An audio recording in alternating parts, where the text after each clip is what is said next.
you were going to be the envy of, like, thousands of men in America. Okay. This is the happiest male contestant in the Minimalist Wilderness Outfit Challenge. Other participants each had one female partner, but the crew paired him with two. At night, he held one on each side, even made the girls jealous and compete for him. Both wanted him to hold them more when sleeping at night. This feels even better than paradise, and this kind of life could last for 21 days. If he makes it through, there's a $100,000 prize. This challenge is truly priceless. Friends who are interested can give it a try.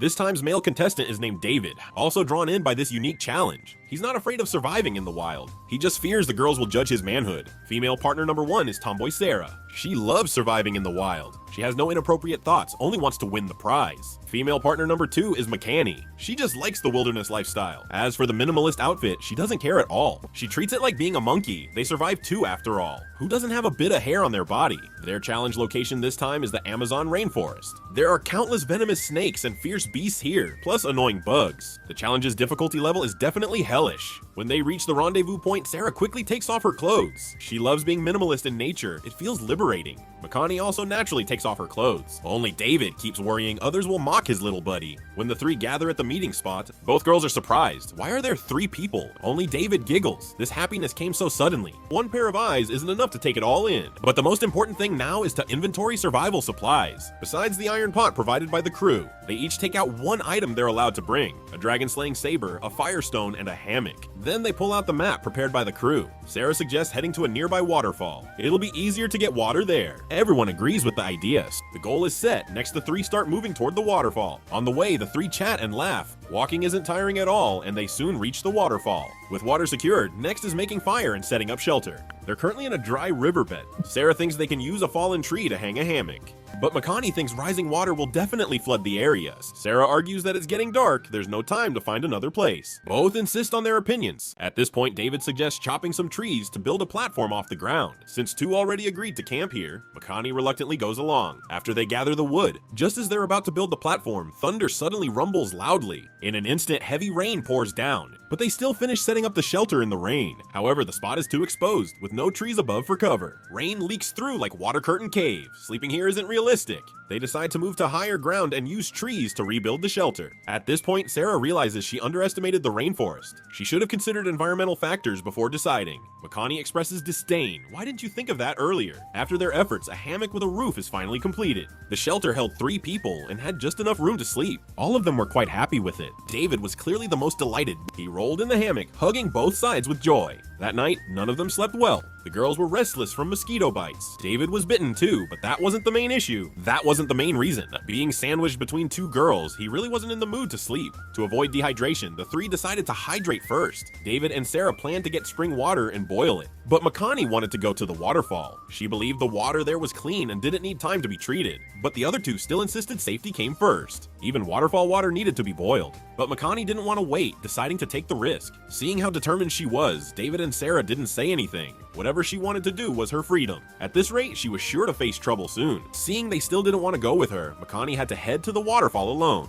The completely natural water tasted amazing. After drinking, she felt refreshed and even did yoga right there. On the way back, she discovered a plant called salkin. It contained a lot of water inside. She feared David and the rest lacked water, so she packed some to bring back for them. Just as she thought, Sarah and the other were still trying to build a fire, but it was too damp here, and they just couldn't get it started. The 2 were about to break down. Right then, McCanny returned. Seeing they hadn't made progress, McCanny pulled out the salkin plant. It helped reduce the 2's dehydration. At this point, David asked how she felt after drinking the waterfall water. McCanny said everything felt fine, but Sarah thought it was still too risky. They still had to make a fire. If she ran off to drink water, who would help start the fire? The atmosphere immediately grew tense. By nightfall, because they couldn't build a fire, Sarah got bitten by mosquitoes so badly she couldn't sleep. Meanwhile, the other 2 cuddled and slept soundly, which made her feel jealous. By day 3, Sarah saw the 2 still hugging. She got so angry she couldn't stand it, crying and complaining about David and McCanny. They only cared about each other and ignored her. She didn't feel the slightest bit of warmth.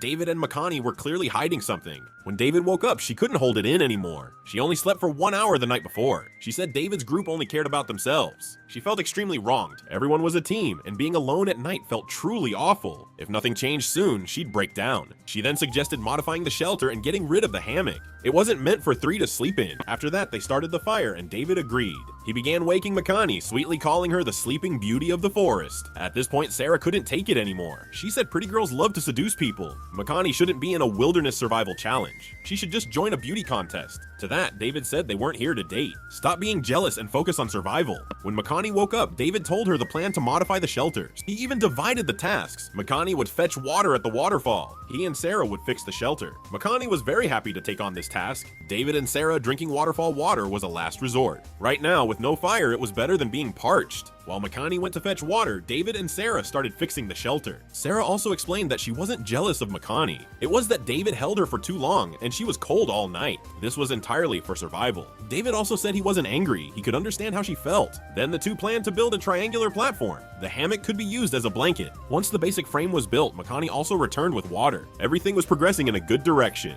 But then David's leg started having problems. Not only was it covered in mosquito bites, it was also swollen in a ring, extremely painful. Even standing became an issue. On the fourth day, David felt a burning sensation in his leg and had a slight fever, unable to move.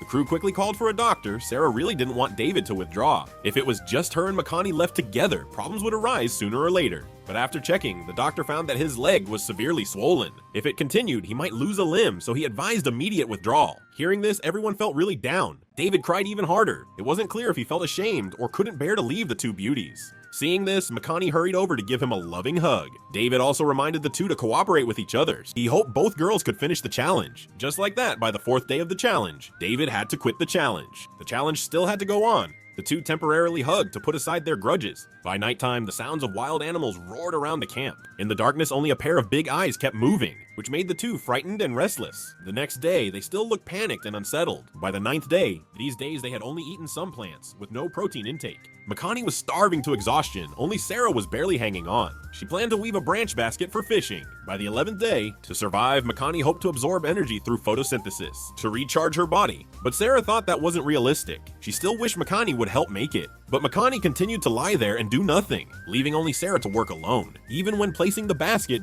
Makani just lay there with a look of indifference. Sarah was completely speechless at this point. By the 12th day, the fish basket hadn't caught anything. Sarah felt she couldn't just rely on the fish basket. They had to think of other ways to find protein. There were lots of lemon ants here. Though low in meat, there were plenty, just enough to chew. Seeing Sarah eat happily, Makani looked full of admiration, but she didn't want to lift a finger. By the 15th day, without fire, both of them were cold and couldn't take it. Sarah decided to start a fire, or else it'd be hard to last until the end. Makani still didn't help at all, just sunbathe. Asking her for help was wishful thinking, so Sarah had to start the fire alone. After trying again and again, she finally got a big fire going. At that moment, she cried, not sure if it was from emotion or from how hard it had been. Makani, meanwhile, grinned from ear to ear. That night, a heavy rain poured down. Makani just focused on sleeping. Sarah wanted her to help protect the fire, but their survival philosophies were different. In the end, the fire couldn't be saved. The next day, the two had a serious talk. They agreed to put differences aside and support each other, or neither would reach the end. By the 17th day, they were still far from the extraction point. To finish on time, they used a wooden raft to float downstream.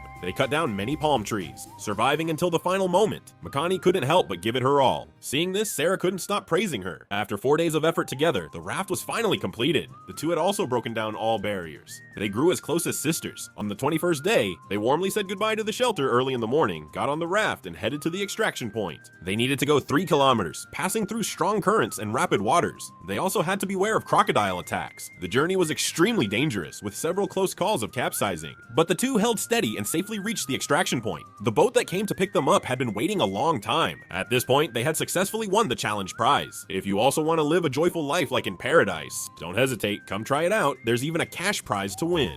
Oh my god, you're amazing. So intense. This is something that can make people's syrup boil. Wilderness Survival Challenge. For male-female couples who love wilderness survival, this is great news. Strange men and women teaming up to survive in the wild for 21 days. No food, no clothes. If you make it, there's a $100,000 prize. May I ask if your heart is stirred? If so, then act now. This time's male contestant is named Luke. He's an outdoor survival instructor. For him, the prize money is as good as already his. Plus, he got to be with a beautiful woman.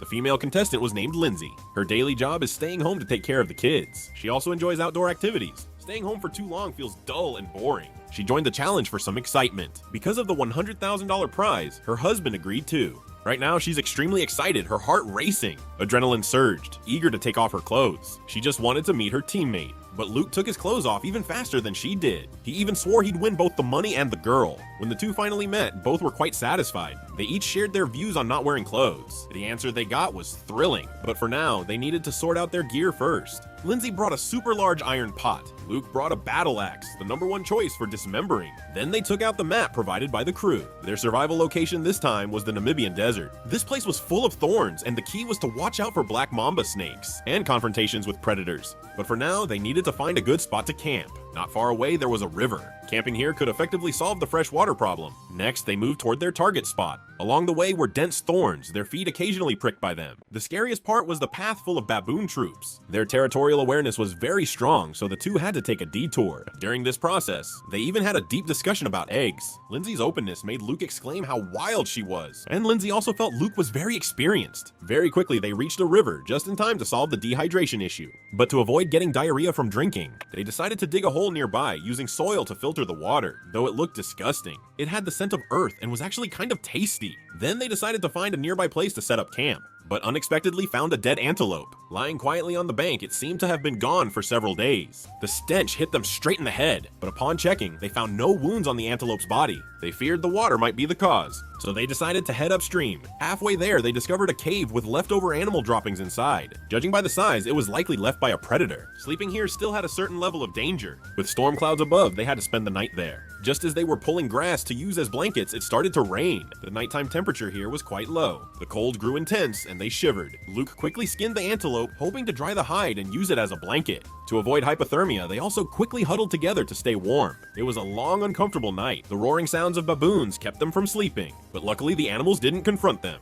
By morning, baboon tracks covered the cave entrance. It seemed they needed to quickly build a fire to scare them off. They had to relocate and build a new shelter. They planned a round tent near the river. After half a day of work, the shelter finally took shape. But at that moment, heavy rain started again, so they had to return to the caves. They couldn't build a fire today. All they could do was wait for clear skies. By the third day, they rebuilt the shelter again. The dried antelope hide could be used as a mattress. Next, they could finally start building a fire. Luke pulled out antelope tendons and braided them into a rope. He used it to make a bow drill for fire starting. Unexpectedly, Luke, who claimed to be a fire starting master, also experienced failure, and even the rope snapped. He felt very embarrassed in front of the pretty woman. Today, he had to get a fire going no matter what. He went back to the antelope carcass. The stench almost made him throw up last month's meal. He wanted to get another tendon, but it had already been eaten clean by insects, so he had to return to camp. Seeing he came back empty-handed, Lindsay offered her own hair. Taking that much was at least worth a few cents, right? She wasn't even winning money, but still gave so much. Then Luke made another bow drill. He used every bit of his strength, but not a single spark appeared. Luke cursed in frustration, feeling extremely upset. Seeing his behavior, Lindsay felt really disappointed, thinking his mentality was too weak. Since they couldn't build a fire, even though they huddled together for warmth at night,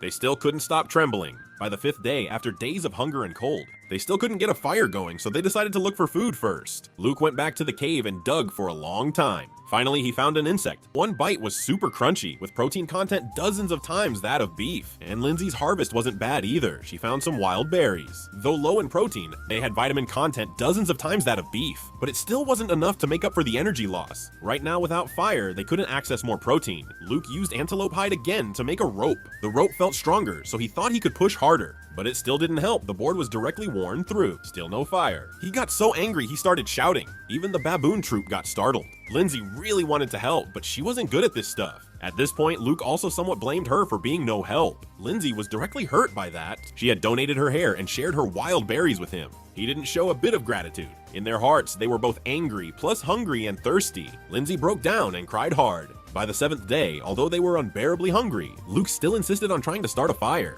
He took a wooden stick and made a new fire starting set. After a few minutes of friction, at last, blue smoke and sparks showed up. Lindsay looked hopeful too. Heaven doesn't disappoint. This time, they managed to make a big fire. They were so emotional they hugged each other tightly. For a long time, neither wanted to let go. After calming down emotionally, Luke sighed, saying this is the real me. This gave him motivation to keep going. Having been here so long, it was the first time he felt warmth at night. By the 8th day, now that they had fire, it was time to search for protein. They couldn't outrun an antelope, but they might hit a wild chicken. Unfortunately, the throw wasn't accurate enough. It was another day with no harvest. In the blink of an eye, it was day 15, 2 weeks without food. Lindsay not only had headaches, but her eyes were also very sensitive to light. This was caused by the body breaking down muscle tissue for energy. She was extremely weak, putting all her hope in Luke, but he was also too hungry to have the strength to find food. By day 17, they were surviving on wild berries and cactus, even though only 4 days remained in the challenge. They still had to reach the extraction point. Without protein, they wouldn't last. In the end, they still decided to go out and find food. On a pile of rocks, they discovered a giant bird's nest. Clearly the nest of a hammerhead stork. Next to it were snake bones and skin. It wasn't clear whether the snake had been eaten or was still inside. To be safe, Lindsay used a wooden stick to knock the nest down. Inside was a family of 3. Lindsay knocked one unconscious with a stick. She picked it up and quickly twisted its neck. The small one that couldn't fly was put directly into the bag by Luke. Finally, they could have a full meal. Soon the feast was ready, tasting like chicken. It was so good they couldn't stop, finishing everything in one go. On the 20th day, they sat around pulling thorns from their feet. Looking at the countless tiny punctures, they realized that without making shoes, it would be hard to reach the extraction point. What's more, the final point was still 7-kilometer away. Lindsay soaked the antelope hide in water to soften it, then cut it into small pieces. Each of them made a pair of sandals. Testing them out, they worked pretty well. By the 21st day, they put on their sandals and started walking to the extraction point. Because the shoes were poorly made, Luke had to stop and fix them every so often. This wasted too much time, so he ended up tossing the shoes and going barefoot. But the pain in his feet would suddenly spike, making him unable to continue. Seeing the challenge was almost complete, Lindsay kept encouraging him,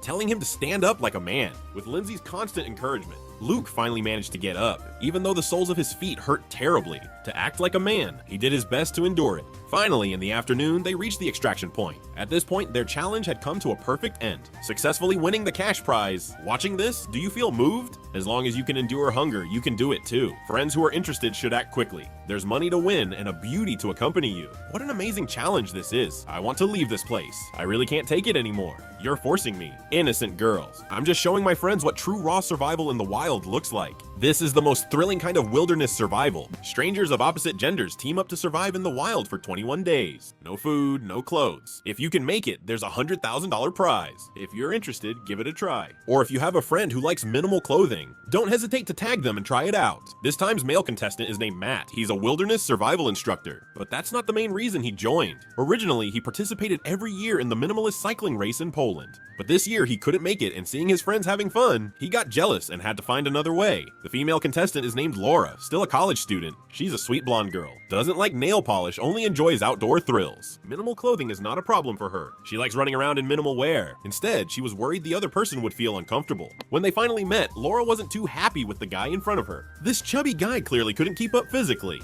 but Matt was quite satisfied with his partner. She looked very young and full of energy. With their own thoughts in mind, they pulled out their survival tools this time. Matt's item was a machete, and Laura brought a magnifying glass. Matt seriously doubted whether that thing would work. Then they took out this challenge's survival map. At the moment, they were in Linquan National Park, Brazil. Here, aside from lakes, it was just dunes, an extremely desolate area. The weather was hot and resources were scarce. They also had to beware of rattlesnakes and tarantulas. Even after studying the map, they found no clear destination, so they chose to go wherever seemed possible. It wasn't until nightfall that they found a dip in the land with some weeds. It could somewhat block the desert winds, but at night they were still hit by sandstorms and had to endure mosquito bites. They were tormented to the point they couldn't do anything. By the second day, not wanting to go through that awful night again, they decided to head to the small forest up ahead. That place could block the wind and sand, and maybe they could find food. They quickly reached the small forest. It was full of life, a great place to set up camp. They chopped some palm leaves, and Laura even casually ate a few lemon ants as a snack. But Matt scolded her for not sharing. Laura didn't care that much. Whoever moves first gets it. After eating, she was full of energy, grabbed a big bundle of palm leaves, and left. Matt felt she was showing off.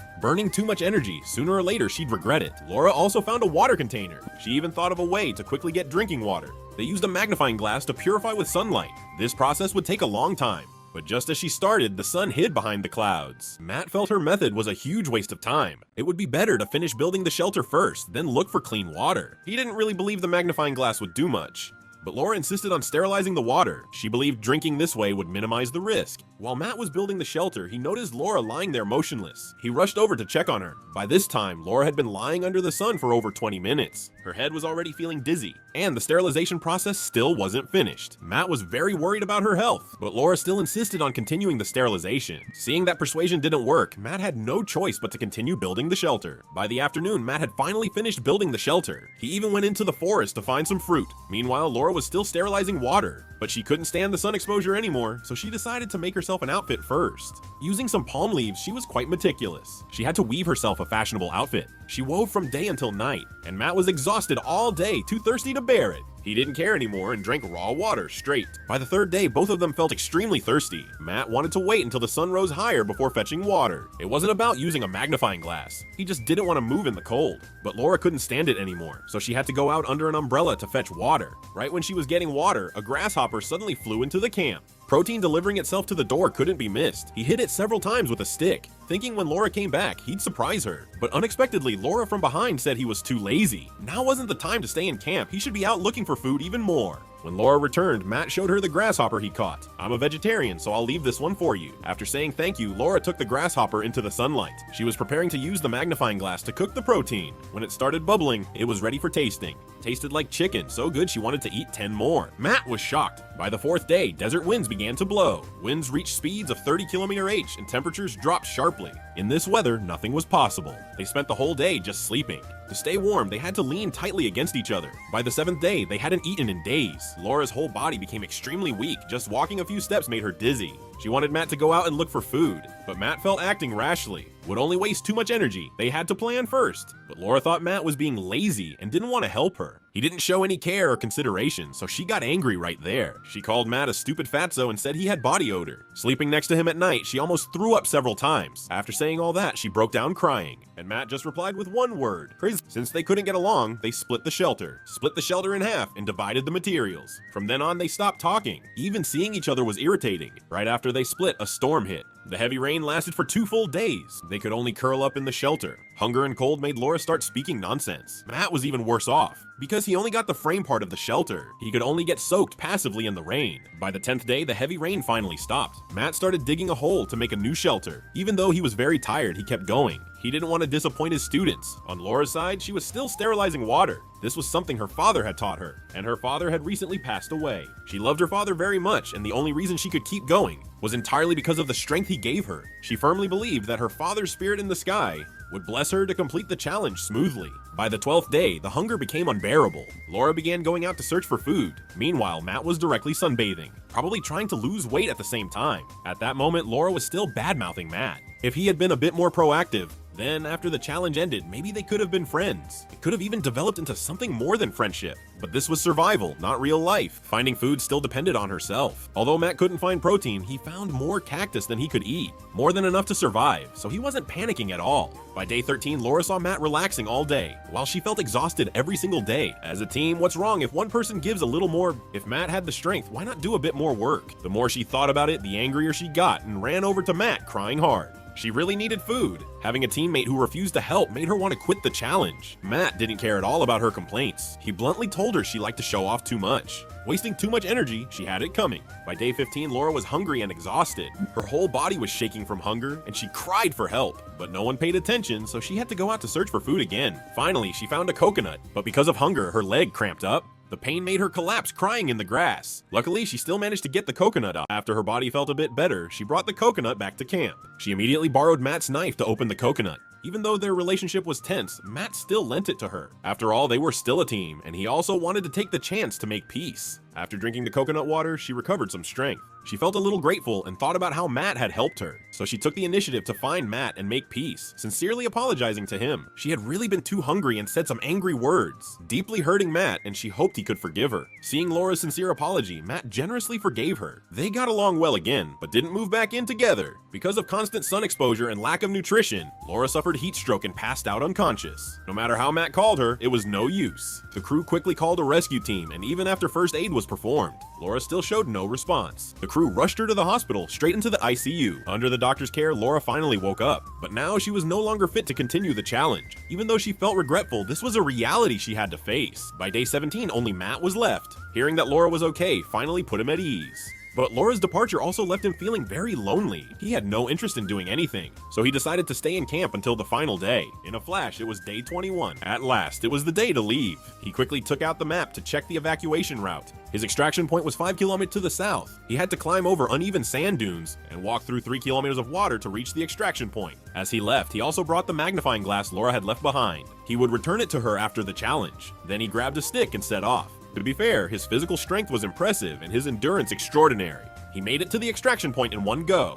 The pickup plane showed up right on time. At this point, he had successfully won the cash prize and even lost some weight. Everyone, no matter what kind of goal you have, You can give this a try. Best of luck to you. If you got to survive in the wild for 21 days with a beautiful woman like this, no food, no clothes. If you can endure, you could win a $100,000 reward. Would you say yes? If you're interested, leave a comment. This male contestant is Charlie, a construction worker. Just a guy with more strength than he needs. He joined the challenge for a simple reason. It was to break through herself in certain areas. The female contestant, Danielle, was an outdoor emergency doctor, young and beautiful. Of course, for people this young, money wasn't important. It was all about the thrill. They clicked instantly when they met. They promised to finish together. No one was allowed to leave early. Then they took out the map. Their survival location this time was in the Dagua River Valley, Colombia. The area was full of deadly snakes and beasts. The survival environment was still quite harsh, but there were many rivers. No need to worry about finding fresh water. A few steps and you'd find some. This area was flat and close to the riverbank, a perfect spot to build shelter. Not sure if he was trying to show off in front of the beauty.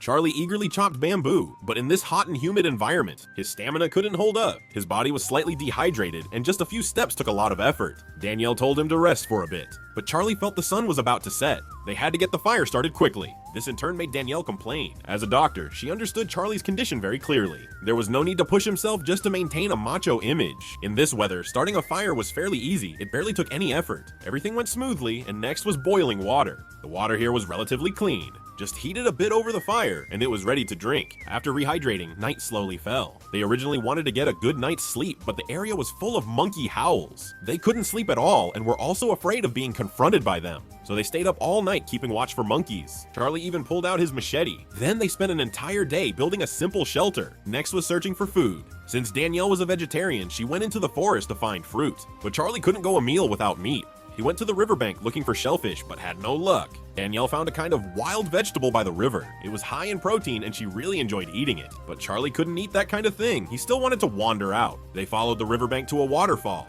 The water here was flowing, and Charlie felt it was very safe. Plus, he was thirsty, so he drank straight from it. Danielle thought he was being reckless. Now that they had fire, why take such a risk? But Charlie had his reasoning too. As long as he felt fine tomorrow, they wouldn't have to waste energy boiling water. Just come straight here. By the fourth day, Charlie felt everything was fine. Apparently that water was no problem. After several days without food or sleep, Danielle's whole body was exhausted. Once she lay down, she didn't want to move.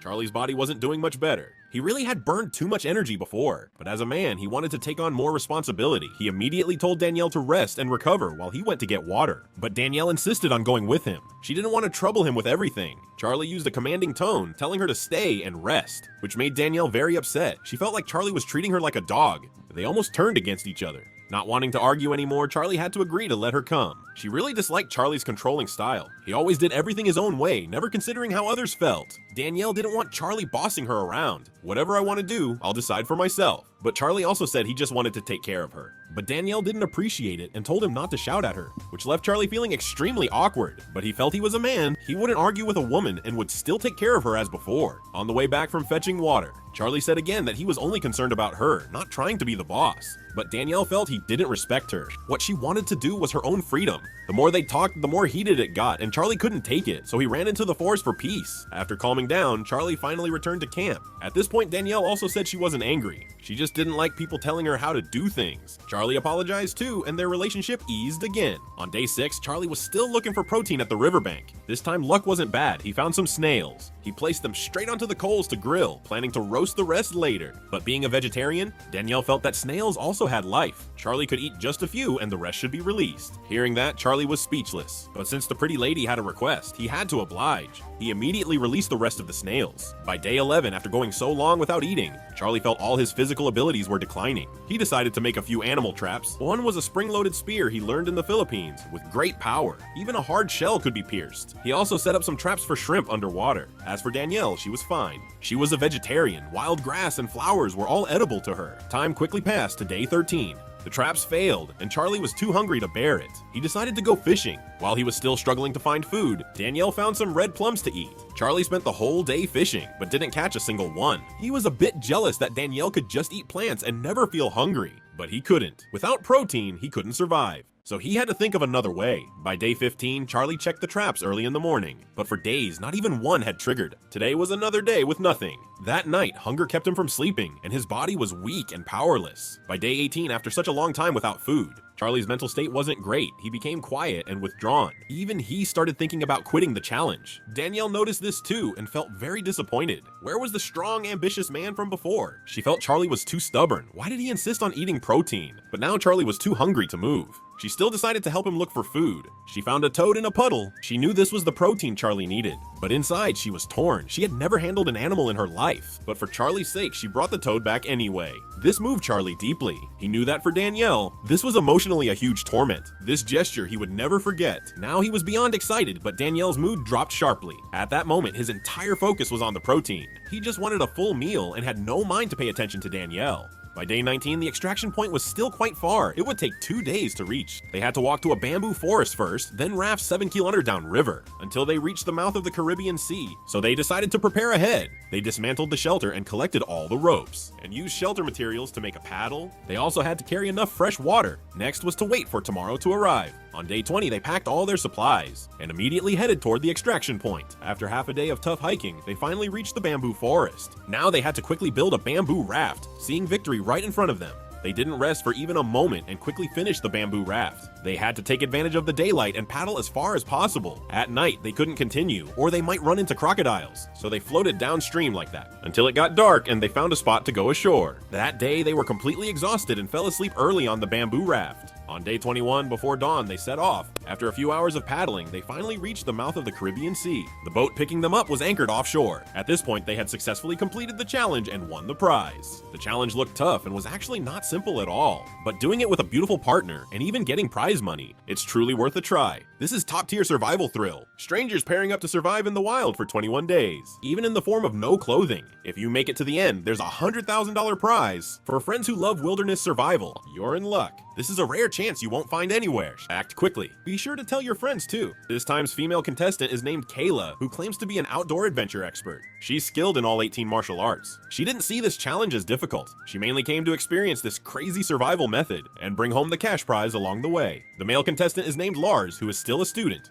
He's always been into wilderness survival. He often teaches survival knowledge online, but this minimalist survival challenge still made him a little nervous. He was worried he might lose control. Before starting, he even asked the crew to play some music for him to calm his anxious heart. When they finally met, Lars tried to hide his awkwardness by rambling a bunch of nonsense, which instead made Kayla think he was a bit silly. She thought he'd be easy to deal with. Then they took out their survival gear. Aside from a machete provided by the crew, they had a fire starter and a net bag. According to the map instructions, they were in a primeval forest in Ecuador. It rains here year-round, with storms nearly every day. Nights get cold, and snakes and spiders roam, so they had to follow the riverbed to find a suitable camping spot and make fire. But the path here was very tough. If it wasn't a twisted ankle, then it was a venomous spider bite, which had Kayla screaming in pain. Luckily, not long after, they reached a bamboo forest. The terrain here was spacious, and the bamboo could be used to build shelter. They didn't stop to rest and rushed to finish the shelter and make a fire before dark. They eagerly jumped into work, but the whole time Lars took the lead. He liked the feeling of being in control. There had to be a leader, or else things wouldn't get done efficiently. But his know-it-all attitude slowed everything down. His hands got blistered from chopping bamboo, and he wouldn't let Kayla take the machete, which naturally slowed the pace. Kayla didn't want to argue on the first day, so she just let him be. Very soon, heavy rain fell, night followed, and temperatures dropped sharply. Thanks to Lars, they had to work in the rain. They built a makeshift shelter that let in both wind and rain. Since they couldn't make a fire in time, they were so cold they had to huddle for warmth. By the second day, because the ground was too soft, the bed they built collapsed. Their top priority now was to reinforce the shelter. During this time, Kayla talked about last night's experience. Because it was too cold, they could only hold each other. She noticed Lars's body reacted, and touching it made her feel very uncomfortable. She advised Lars not to get impulsive. That part of her didn't belong to him yet. She said it in a way that made Lars feel embarrassed. Then Kayla suggested they split the work. She would go start a fire. Having fire could also lift their spirits, but Lars didn't agree. He felt in this damp environment, starting a fire was impossible. Don't waste energy on useless things. This made Kayla angry. She felt talking to Lars was like playing music to a cow, but he agreed to let Kayla go look for food. He would build a shelter and promise to give her a nice home when she returned. In fact, part of the reason Kayla went to look for food was because she couldn't stand Lars's bossy attitude anymore. Going out was also a way to relax. She went to the riverbank to look for snails, but they were right at her feet, and she just couldn't see them, so she had to go back to camp. The first thing she asked upon return was if they would build a fire tonight, but Lars still thought the shelter was more important. If it rained at night and the roof leaked, fire would be pointless. Besides, he said he wasn't cold. But Kayla didn't care. That night was truly freezing, and she decided to build the fire herself. But the place was just too damp, and in the end, the fire wouldn't start. It kept raining that afternoon, but thankfully their shelter didn't leak this time. Even so, the night was still freezing. She had no other choice but to let Lars hold her tightly. On the fourth day, they planned to go out to find food. But Kayla's soles kept throbbing in pain. From staying in the wet environment too long, her soles had cracked open, looking like trench foot. If she didn't dry her feet, it could easily turn into necrosis, so they returned to camp. On the fifth day, the bamboo here held a lot of fresh water, but Lars had blisters on his hands earlier, so he moved slowly. Kayla really wanted to help him, but Lars refused, which made Kayla nearly explode with anger. She was a survival expert after all. Yet Lars took all the spotlight, then what was she even doing here? She felt it was totally unfair, and Lars paid the price for being stubborn. While chopping bamboo, he accidentally cut his finger. He felt it went down to the bone and immediately called for medical help.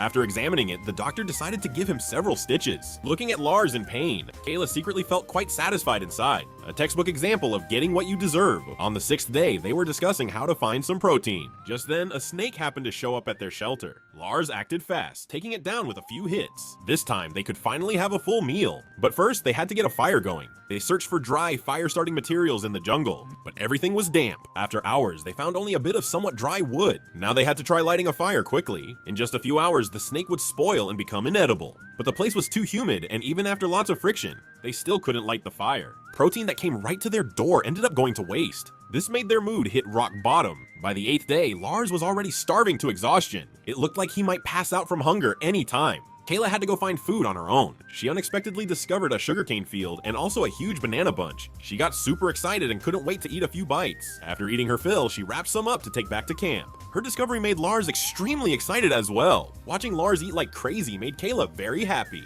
She finally showed her worth in the team. By day 9, Lars's finger was infected and full of pus, painful beyond words. After the doctor checked, they found signs of sepsis. If it got worse, he'd have to withdraw from the challenge. This made Kayla very worried. Everything had been going well. She was afraid Lars might quit, leaving her alone to face everything. But Lars made it clear he wouldn't quit unless forced to. Even if he did, he believed Kayla could still survive. But Kayla said she could do it alone. However, after going through so much together, she hoped they could finish the journey side by side. For now, they needed to find some protein. Just eating bananas and sugarcane couldn't maintain their energy. Kayla made a fish trap. Whether it worked or not depended on fate. But in the meantime, they still had to live off bananas, since most of them were unripe. They decided to try making a fire again to roast the green ones. But every time it came to the critical moment, the fire would die. This left them extremely frustrated. That day's fire attempt ended in failure again. By day 14, still no fire. They could only eat raw bananas, which gave Kayla a stomach ache. Last night, she had diarrhea 8 times. It lasted all night. This made her start thinking about quitting. By day 16, her stomach still hurt. The good news was, the fish trap didn't catch a single thing. Then a heavy rainstorm came and lasted 2 more days. They could only curl up in the shelter, cold and hungry, barely hanging on. They originally wanted to do something entertaining, but their bodies were far too weak. By day 18, the rain finally stopped, but they were completely drained. Too tired to move, too tired to talk. All the hardships made Lars break down in tears. Right then, he just wanted to be with his family. Kayla had felt the same for a while. They informed the show's team and firmly asked to quit. They were too weak. Even 2 steps made them dizzy. Reaching the extraction point was impossible, but the organizer said there were only 2.5 days left and encouraged them to hold on a bit longer, but they didn't want to stay. Even if quitting now was a bit embarrassing, it was better than risking their lives. So they ended the challenge early. The challenge looked simple, but it really wasn't at all. Just because they couldn't do it doesn't mean you can't. If you're interested, act now. The beauty and the prize are waiting for you.